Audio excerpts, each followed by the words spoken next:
ഒന്ന് ആലോചിച്ചു നോക്കൂ. നിങ്ങളുടെ കയ്യിലൊരു പുതിയ ചികിത്സാ രീതിയുടെ റിസൾട്ട് ഉണ്ട്. കുറേയധികം അക്കങ്ങളും ഗ്രാഫുകളും ഒക്കെ ഉണ്ട്. എല്ലാം പെർഫെക്റ്റ്.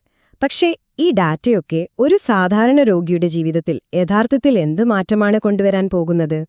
നഴ്സിംഗ് ഗവേഷണത്തിലെ ഏറ്റവും പ്രധാനപ്പെട്ട ഘട്ടമായ ഡാറ്റ വ്യാഖ്യാനത്തെക്കുറിച്ചാണ് നമ്മളിന്ന് സംസാരിക്കുന്നത്. നോക്കൂ, ഗവേഷണം നമുക്ക് ഒരുപാട് ഡേറ്റ തരും. പക്ഷേ ആ ഡേറ്റയുടെ ഒരു കൂമ്പാരം കൊണ്ട് മാത്രം നമുക്കൊരു രോഗിയെ സഹായിക്കാൻ പറ്റില്ല, അല്ലേ?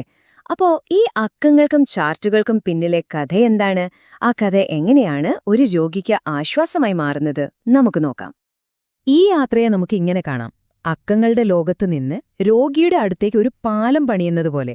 നമ്മുടെ ഇന്നത്തെ യാത്ര ആ പാലം കടന്നാണ്. ആദ്യം നമ്മൾ അക്കങ്ങൾക്കപ്പുറം നോക്കും. പിന്നെ ഡേറ്റയുടെ യഥാർത്ഥ അർത്ഥം മനസ്സിലാക്കും. അതിന്റെ പ്രാധാന്യം തിരിച്ചറിയും. പാലത്തിന്റെ ഉറപ്പ് പരിശോധിക്കും. അവസാനം ആ ഉൾക്കാഴ്ചയെ ഒരു മാറ്റമാക്കി മാറ്റും. അപ്പൊ നമുക്ക് യാത്ര തുടങ്ങാം. നമ്മുടെ പാലത്തിന്റെ ആദ്യത്തെ പടിയിലേക്ക് സ്വാഗതം. ഇവിടെയാണ് നമ്മൾ വെറും അക്കങ്ങൾക്കപ്പുറത്തേക്ക് ചിന്തിച്ചു തുടങ്ങുന്നത്. ഡാറ്റ വ്യാഖ്യാനം എന്ന് പറഞ്ഞാൽ ശരിക്കും ഒരു ഡിറ്റക്റ്റീവ് പണി പോലെയാണ്, അല്ലേ? നമ്മുടെ കയ്യിൽ കുറേ തെളിവുകളുണ്ട്. അതാണ് ഡാറ്റ. പക്ഷേ ആ തെളിവുകൾ കൂട്ടിവെച്ചാൽ മാത്രം പോരല്ലോ. അതിൽ നിന്ന് കഥ കണ്ടുപിടിക്കണം. റിസർച്ചിനെ യഥാർത്ഥ ജീവിതവുമായി ബന്ധിപ്പിക്കുന്ന ഒരു നിർണായക ഘട്ടമാണിത്. ശരി, നമ്മൾ ഈ പാലത്തിലേക്ക് കടക്കുമ്പോൾ നമുക്ക് മുന്നിലെ രണ്ട് വഴികൾ കാണാം. ഒന്ന് അക്കങ്ങളെ പിന്തുടർന്നു പോകുന്നു, മറ്റൊന്ന് മനുഷ്യരുടെ അനുഭവങ്ങളിലൂടെയും. രണ്ടും ഒരേ സ്ഥലത്തേക്കാണ്, പക്ഷെ വഴികൾക്ക് അതിൻ്റേതായ പ്രത്യേകതകളുണ്ട്. അതായത് ക്വാണ്ടിറ്റേറ്റീവ് വഴിയിൽ നമ്മൾ അക്കങ്ങളുടെ പിന്നാലെ പോകും. പുതിയ മരുന്ന് കഴിച്ചവരിൽ എത്ര ശതമാനം പേർക്ക് രക്തസമ്മർദ്ദം കുറഞ്ഞു എന്നൊക്കെ ചോദിക്കും. എന്നാൽ ക്വാളിറ്റേറ്റീവ് വഴി കുറച്ചുകൂടി പേഴ്സണലാണ്. അവിടെ നമ്മൾ ചോദിക്കുന്നത് ആ മരുന്ന് കഴിക്കുമ്പോൾ അവർക്ക് ശരിക്കും എന്താണ് തോന്നിയത് എന്നാണ്. ഈ രണ്ട് വഴികളിലെയും കാഴ്ചകൾ ചേരുമ്പോഴാണ് നമുക്ക് ആ പൂർണ്ണമായ ചിത്രം കിട്ടുന്നത്. ഇപ്പോൾ നമ്മൾ പാലത്തിന്റെ ഏകദേശം തകുതിയിലെത്തി. ഇവിടെയാണ് ഏറ്റവും പ്രധാനപ്പെട്ട ഒരു ചോദ്യം വരുന്നത്.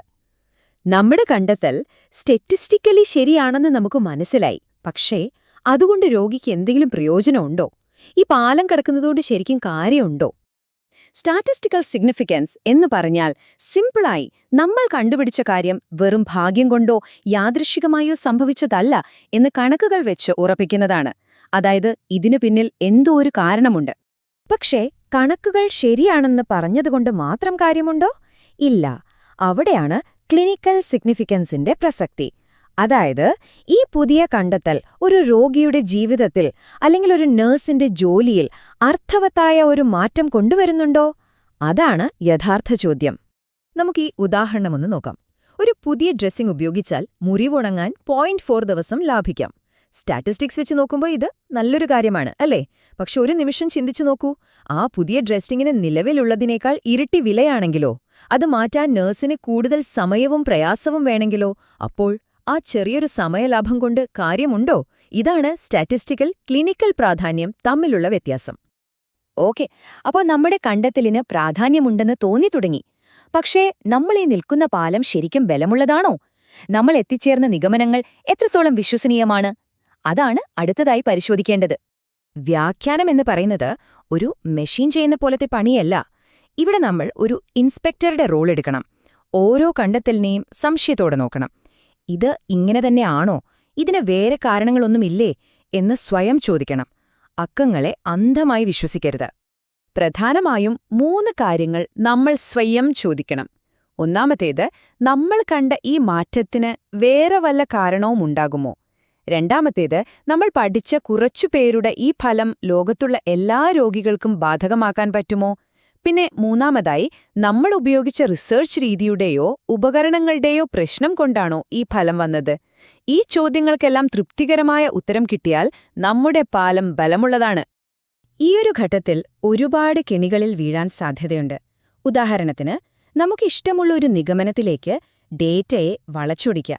അല്ലെങ്കിൽ നമ്മുടെ പഠനത്തിന് ചില പരിമിതികളുണ്ടെന്ന് സമ്മതിക്കാതിരിക്കുക. ഇത്തരം തെറ്റുകൾ വലിയ പ്രത്യാഘാതങ്ങൾ ഉണ്ടാക്കും.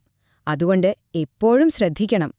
അപ്പോ എല്ലാ പരിശോധനകളും കഴിഞ്ഞ് ബലമുള്ള പാലത്തിലൂടെ നമ്മളിതാ അപ്പുറത്തെ കരയിലെത്തിയിരിക്കുന്നു. ഇവിടെയാണ് വെറും ഡേറ്റയും അറിവും യഥാർത്ഥ ലോകത്ത് ഒരു മാറ്റമായി മാറാൻ പോകുന്നത്.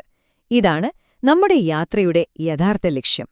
ഒരു നല്ല കണ്ടെത്തൽ പുസ്തകത്തിൽ ഉറങ്ങിക്കിടന്നിട്ട് കാര്യമില്ല അല്ലേ? അതിനെ രോഗിയുടെ അടുത്തേക്ക് എത്തിക്കണം. അതിനൊരു വഴിയുണ്ട്.